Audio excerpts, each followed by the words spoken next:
stop. Right now, I want you to think about the last time you felt that. That compulsion to justify a decision. A life choice, maybe a schedule change, even a simple no to someone who had, zero actual authority over your life. Yeah. When was that moment? Maybe it was, a neighbor getting involved in your lawn care, or a relative questioning your career path. Or even a colleague, right? Demanding to know why you left work exactly at 5. It happens all the time. It really does. In that moment, it carries a cost, doesn't it? Oh, definitely. You know that feeling, the deep energy drain, that little internal sensation of shrinking almost, feeling small. Yeah, exactly. Small, because you just spent 5 minutes defending a boundary or a choice that really should have just stood on its own. It's not just tiring. It's like you're giving away your own authority piece by piece, unnecessarily. It is. And that feeling, that kind of forced self-defense, that's exactly what we're digging into today in this deep dive. Our source material, we're looking at excerpts from this behavioral psychology text, The Art of Silent Strength. It makes a pretty radical claim, liberating even. Which is? That the most powerful, the most respected people, they don't justify, they don't defend, and they certainly don't over-explain their personal decisions. Or just act. And their silence, that decisive silence, does the talking for them. Okay, so let's unpack that. This skill, communicating with silent strength, you're saying it's transformative. That's the central idea we're exploring. It's positioned as one of the fastest ways to really change all your interactions. Work, home, everywhere. Right. So our mission today is kind of a shortcut to understanding this art of not explaining yourself. Exactly.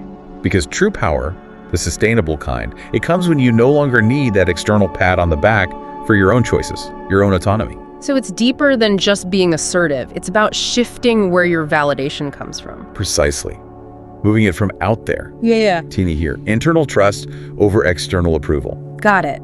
So to do that well, we need to cover a few key areas, right? Yeah, 3 main things. We're going deep into the psychology first. Like, where does this compulsion to justify even come from? Okay, the roots. Then we'll look at why it actually hurts you, how it lowers your status, maybe even sabotages your goals. Consequences. Right. And finally, the really practical stuff, the how-to. Concrete steps, phrases, tactics you can use to communicate with that kind of quiet confidence. Sounds good. So where do we start? The origin story seems surprising.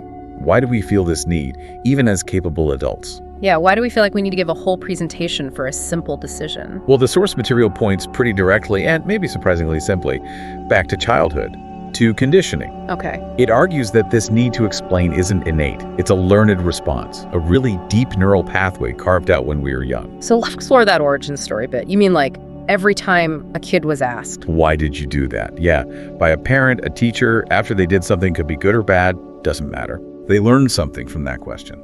They learned a crucial lesson, often a damaging one. My actions aren't enough by themselves. My decisions aren't valid until I can explain them. Until they're understood, rationalized, and basically approved by whoever's in charge. So the action itself wasn't enough. You had to justify it. Right. You had to satisfy the adult's need for understanding, or maybe even their need for control. And that pattern, repeated constantly. Thousands of times, it creates this really deep psychological habit. The brain wiring basically says, explanation equals acceptance. Justification equals value. So subconsciously, we start believing our choices are illegitimate unless someone else signs off on them. That's the core of it. And the scary part is how it runs on autopilot when we're adults. How so? Well, you decide something simple, start a new hobby, say no to an invite, set a boundary at work, and boom, your subconscious starts flashing warning signs. Like danger, explain yourself, or face rejection. Exactly. And you just automatically start explaining, often way too much, sometimes before anyone's even really asked. It feels like we're still performing for that authority figure, seeking approval for just living our own lives. That's a good way to put it. It's like a grown-up performance. But what's driving it deep down? It can't just be habit, can it? There must be some emotion there. Oh, absolutely. The core driver is fear. Primal fear. Fear of? Fear of being misunderstood. Fear of being judged. And maybe the biggest one, fear of social rejection. The belonging instinct. Exactly. Remember, our brains are wired for connection, for social cohesion. Historically, being silent, acting without explanation, could feel like separating yourself from the tribe, a threat. So the brain interprets silence, the lack of justification, as a social danger and floods us with anxiety to make us talk. Precisely. It wants you to fill that vacuum with words to make sure you're still okay, still part of the group. That's fascinating. And then we tell ourselves it's just about being polite. That's the rationalization, isn't it? We say, oh, I'm just being considerate, or I need to maintain the relationship, when we give a 10-minute explanation for being 5 minutes late. We mask the anxiety with social grace. Yep. But here's the critical distinction the source makes. That's the false reason. The reality is less comfortable. Okay, what's the reality? The reality is that over-explaining is basically outsourcing your self-worth. Outsourcing self-worth. Wow, how does that work? Well, when you give that long justification for something purely personal, like why you took Friday off, you're essentially handing the listener a request. A request for? Please review my reasoning and tell me it's okay. Validate that I'm allowed to make this decision about my own life. You're temporarily giving them the authority. That feels Yeah. disempowering. And the mental energy. Oh, it's huge. We waste so much time crafting the perfect narrative, right? Trying to control their perception, acting like our own internal PR team. And it's impossible, really. You can't control how someone else perceives you. Totally impossible. And exhausting. Think about the mental load anticipating challenges, preparing rebuttals, tailoring it for your boss versus your parent. It's just wasted energy. And often wasted because, well, the outcome might be decided anyway. Absolutely. You spin this perfect story, and one of two things happens. Either the person already trusts you and the explanation was totally unnecessary, or, and this is crucial, they've already decided they disapprove, and no amount of eloquent justifying is going to change their mind. Which brings us to that litmus test you mentioned the source offers. Right. A filter for when we feel that urge. Yes, exactly. It's designed to give you clarity right in that moment of pressure. Okay, what is it? It's simple, but really powerful.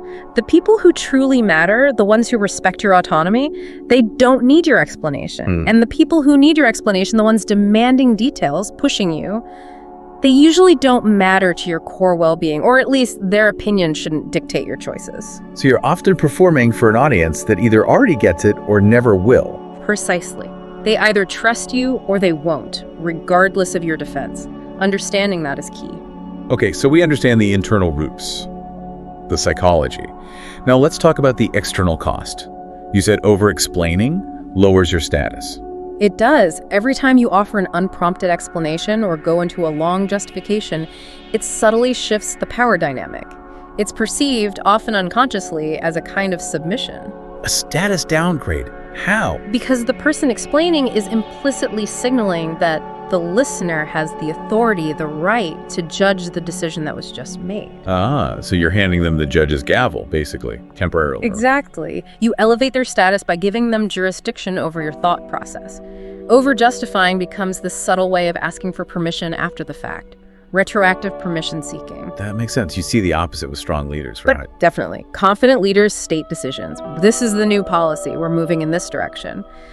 They don't typically feel the need to defend it individually to everyone down the line. Because explaining implies accountability to the listener. Precisely. And leaders are careful about who they grant that power to. Yeah. If you're constantly defending your choices, you're unintentionally signaling a lack of confidence in them yourself. But what about genuine confusion? What if someone really just wants to understand, not control? How do we tell the difference? That's a fair question. We're not advocating for being obtuse or rude.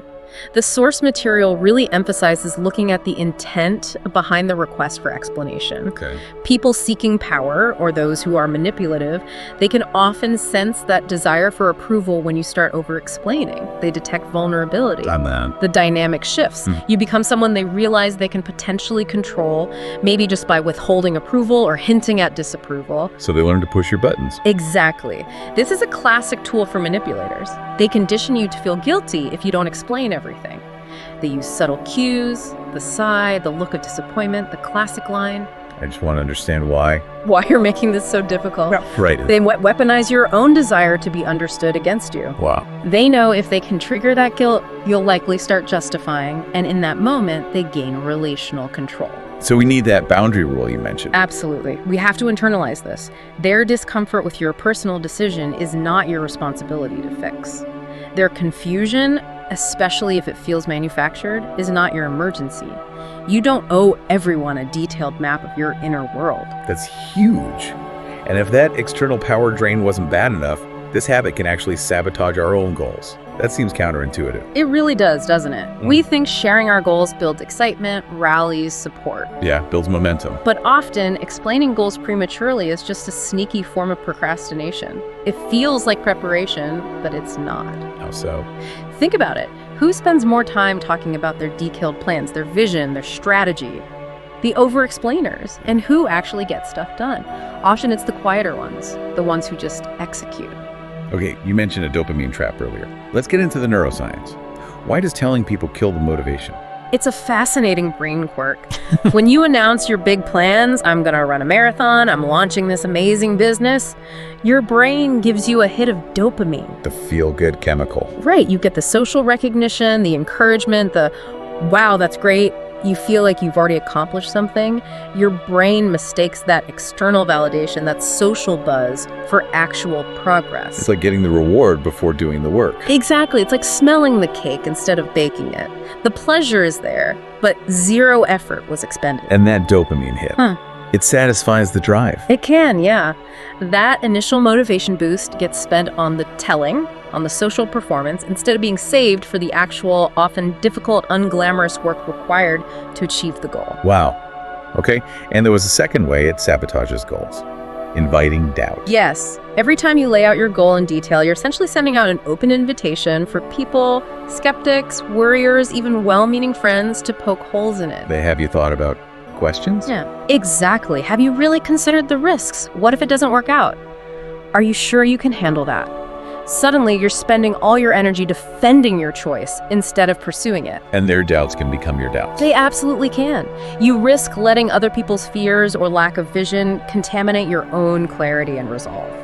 Okay, so if explaining drains power and invites doubt, the logical conclusion is silence communicates strength. But that feels, I don't know, uncomfortable for many people.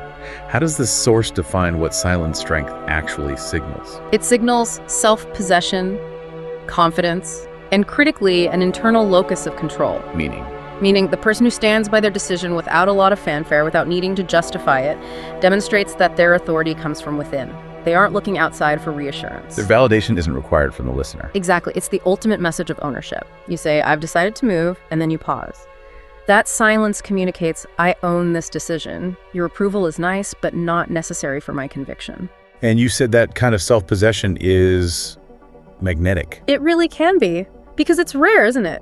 We live in a culture that often defaults to seeking approval.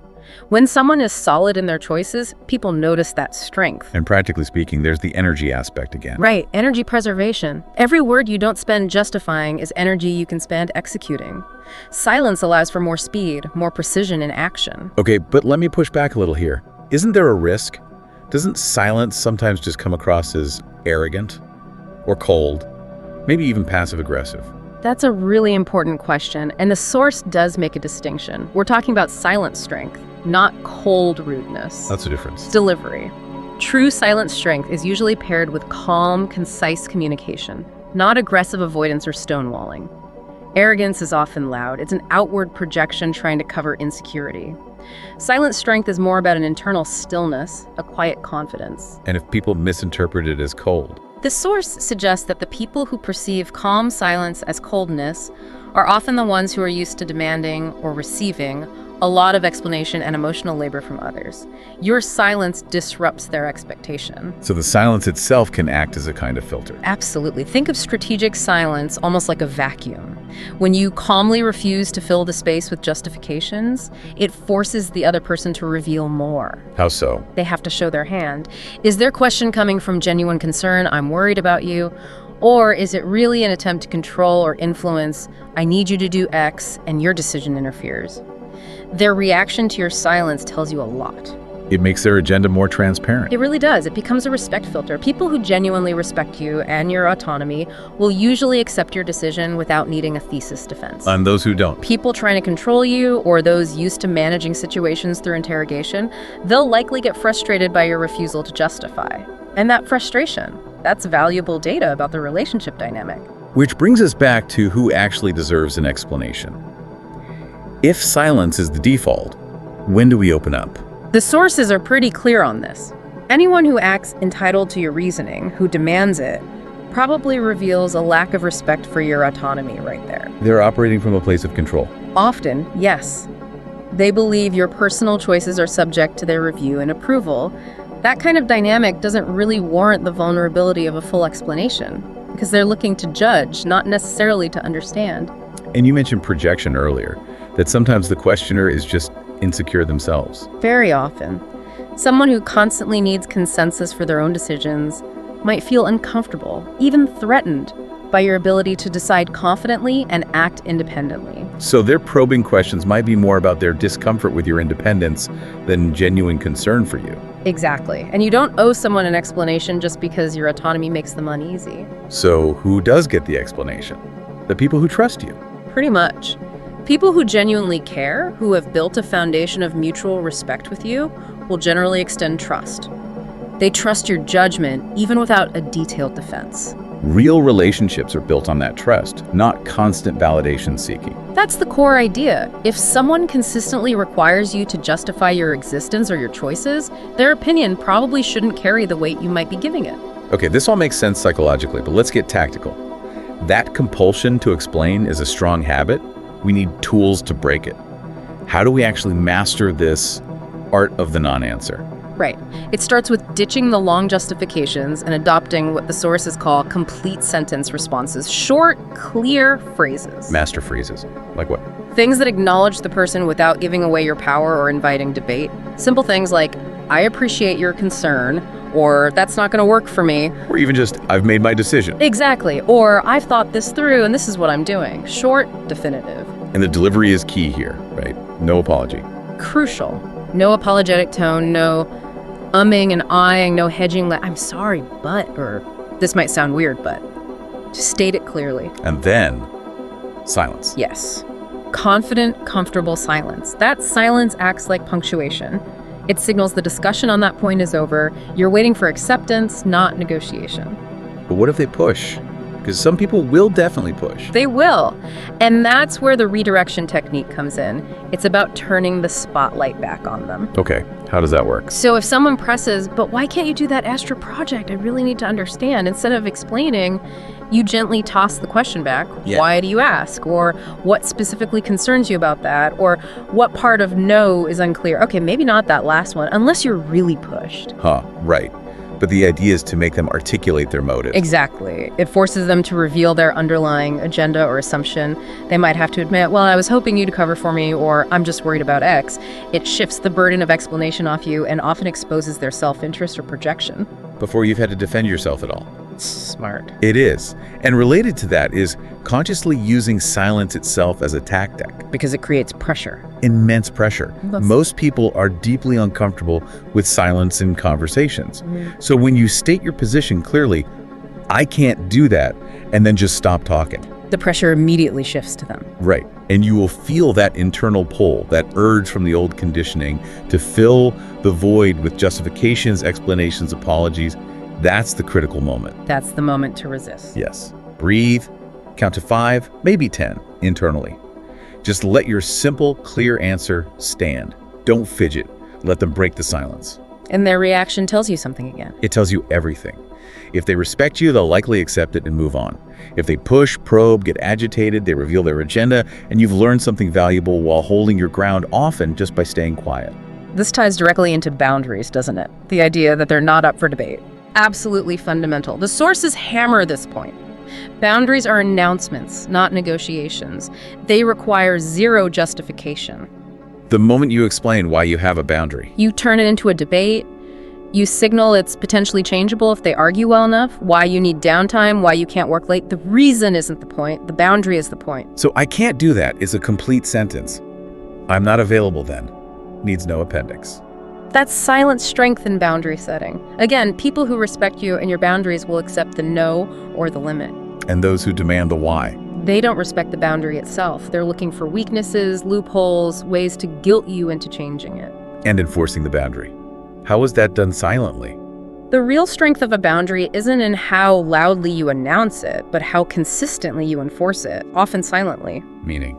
If someone crosses a clearly stated boundary, calls after your cutoff time, pushes work on you inappropriately, the strongest response is often calm, silent action. Like not answering the phone. Or calmly restating the boundary without JDD, justifying, arguing, defending, or explaining. Exactly. Or calmly removing yourself from the situation. That quiet, decisive action teaches them far more about the seriousness of your limit than getting into a long, draining argument ever could.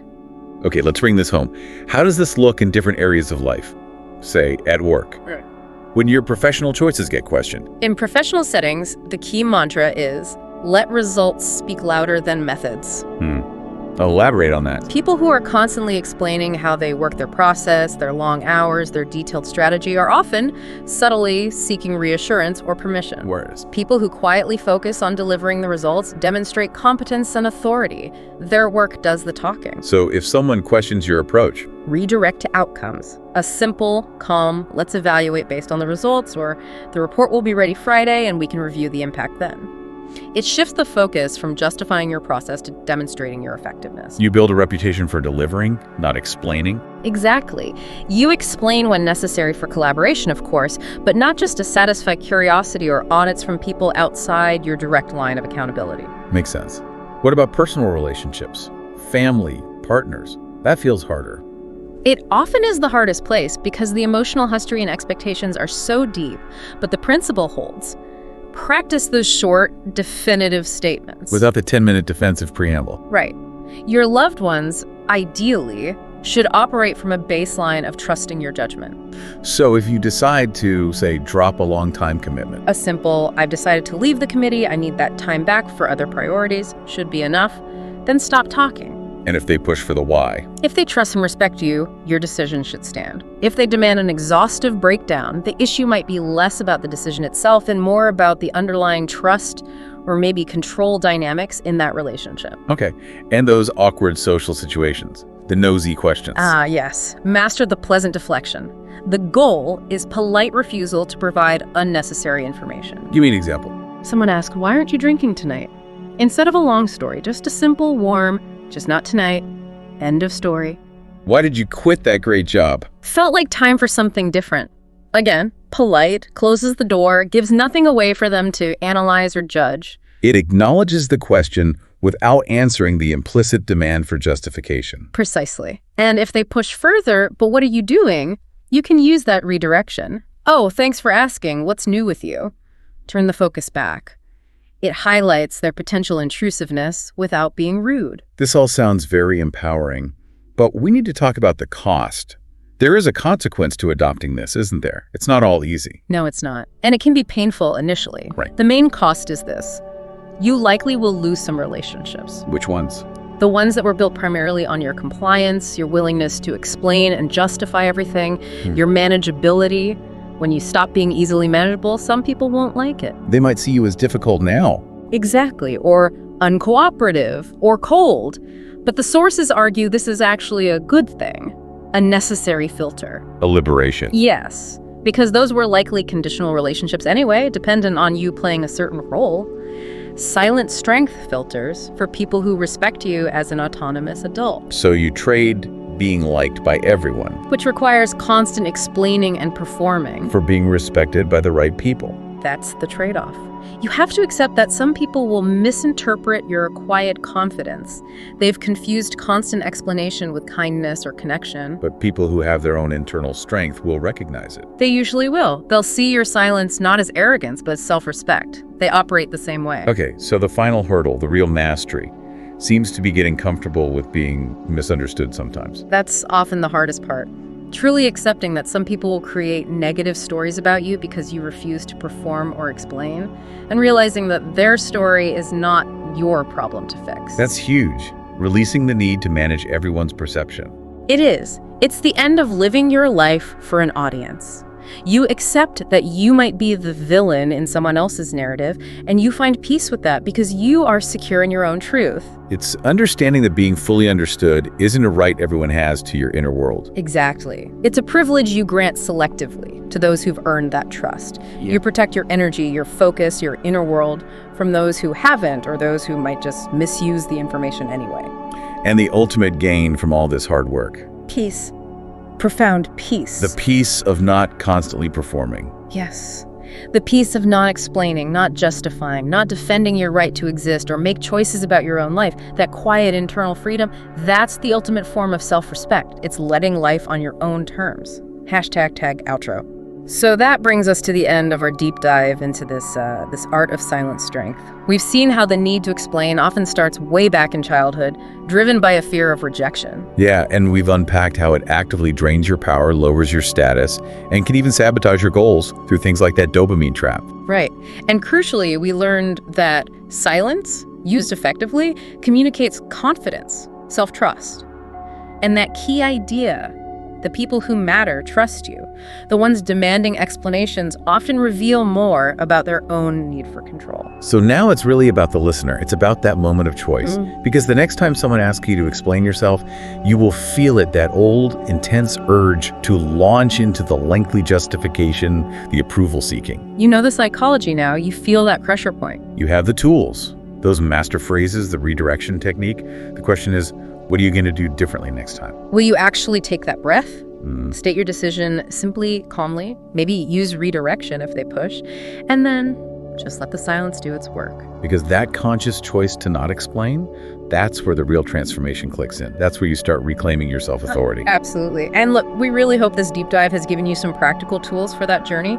If you found these ideas helpful for your own personal development, yeah, we'd love it if you'd subscribe to our weekly Mindset Stories. And definitely check out the DreamSoft Technologies Canada channel on YouTube for more content like this. We also have a WhatsApp channel family you can join. It's a great way to get these kinds of insights and other personal development tips sent right to you.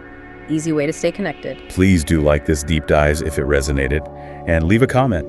We genuinely enjoy hearing how you're thinking about applying these concepts like silent strength in your own life. Oh, and don't forget to check the description below. We've put links there for some free online courses on personal development and quite a few other related topics that might interest you. Definitely check those out. So before we wrap up, here's a final thought to maybe chew on.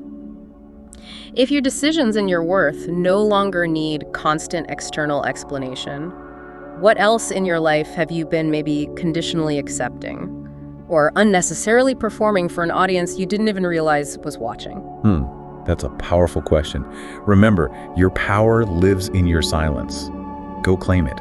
Stop explaining yourself. Start trusting yourself.